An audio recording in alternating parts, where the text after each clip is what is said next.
Got it?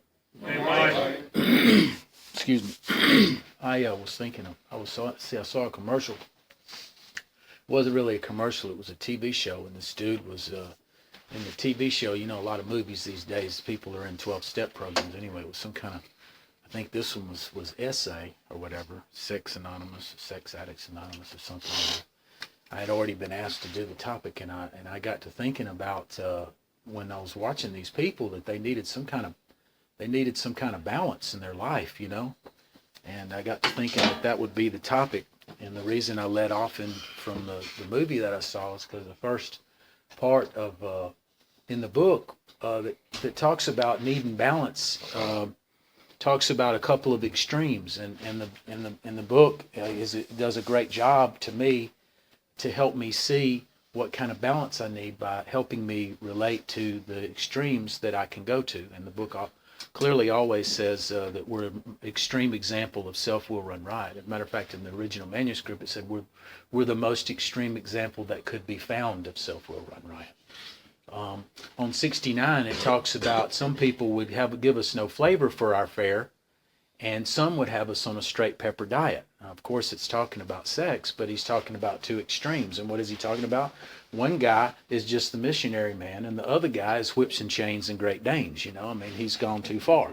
So what he's saying to me through the example of the two extremes is that I need some balance.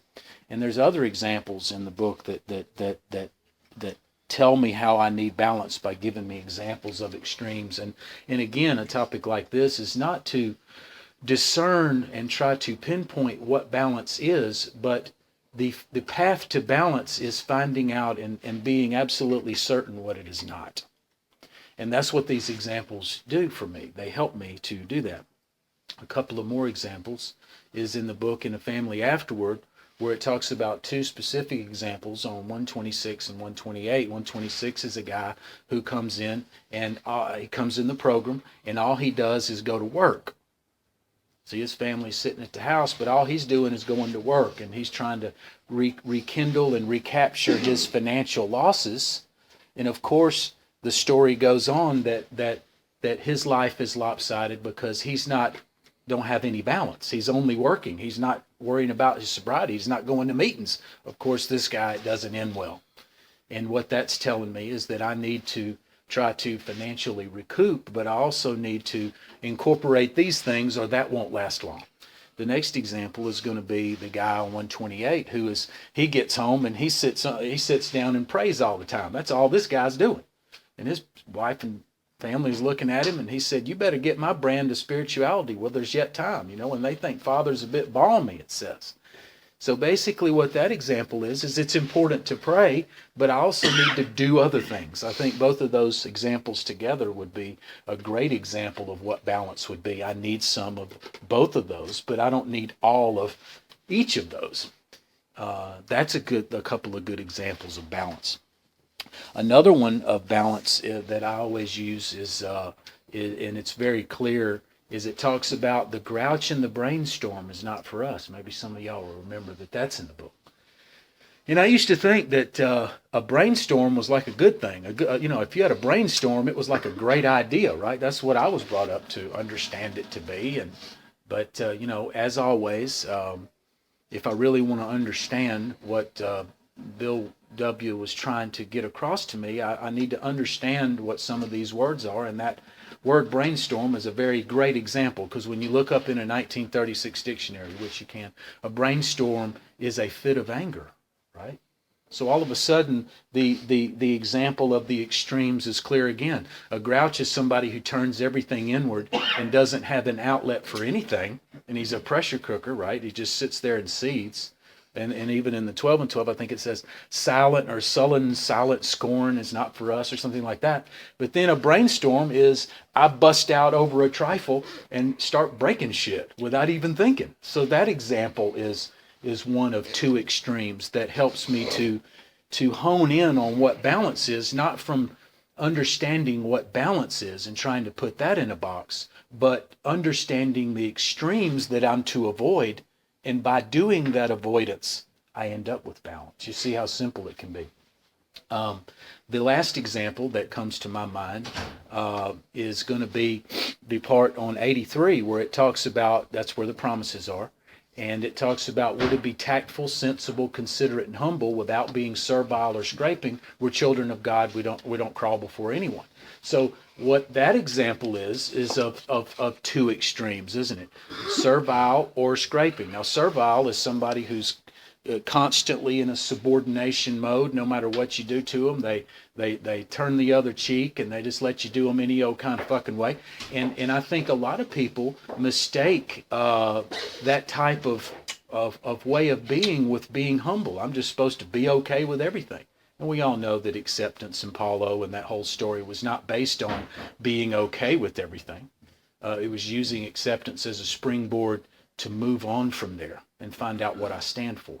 So the idea of being servile is to an extreme, because we know at some point it would be okay to defend ourselves or our family or somebody's honor or some fucking thing, right? But what about the other extreme? What's scraping? Scraping is going around with a chip on my shoulder looking for a fight, a physical fight or an argument all the fucking time. So again, those two extremes.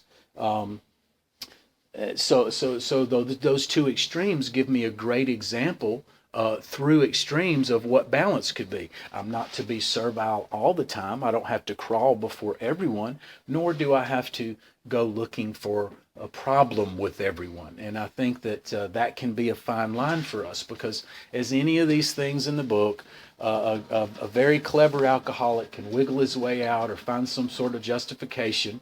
I'll give you a couple examples. You say, well, I was not being servile, when the fact he was being fucking scraping, And that's why it's important to have accountability partners in here that are willing to tell me the truth, us the truth, and sometimes what we need to hear as opposed to what always we want to hear. Again, and that's a couple of examples of balance through extremes. You can have somebody around you that will tell you what you want to hear all the time and co-sign everything we say. And is that a path to improvement? Probably not. And you probably don't have to look very far to find a bullshit co-signer. There's actually more bullshit co-signers in the fellowship than there are accountability partners. Unfortunately for the newcomers, because they don't know who to listen to. See? And then what's even sadder is that you come in the program and you're new, and sometimes you're automatically told to avoid those people that talk about the book. So newcomers today are truly fucked. They don't know who to listen to, so they take the path of least resistance. Let's easy does it our way through here. Another Philip says, you didn't get here in one day, so easy does it. And addicts go, hey, that's what I want. I want the easy does it fucking program. But we know that that's an extreme that is not conducive of being here long, those of us that have been here long. So again, we need to have balance. We can't stick our nose in the big book all day long and do nothing else but that. But we can't sit in a chair in a meeting and expect the miracle to rub off by osmosis either. So that's not in the book, but that's an example that I came up with to end. So all these examples, the missionary man, whips and chains and Great Danes, I need balance. The guy who works all the time and don't do shit else, I need balance. The guy who prays all the time and don't do shit else, I need balance. The grouch and the brainstorm, I need to be somewhere in the middle. The servile or scraping, I need to be somewhere in the middle. The idea of just being in the book or just sitting in a chair, I need to be in the middle. And interestingly enough, our book says there's no middle of the road solution, but I have found that staying in the middle of this road is a lot less liable. I'm a lot less liable to fall off the edge. So there's paradoxes abound in here.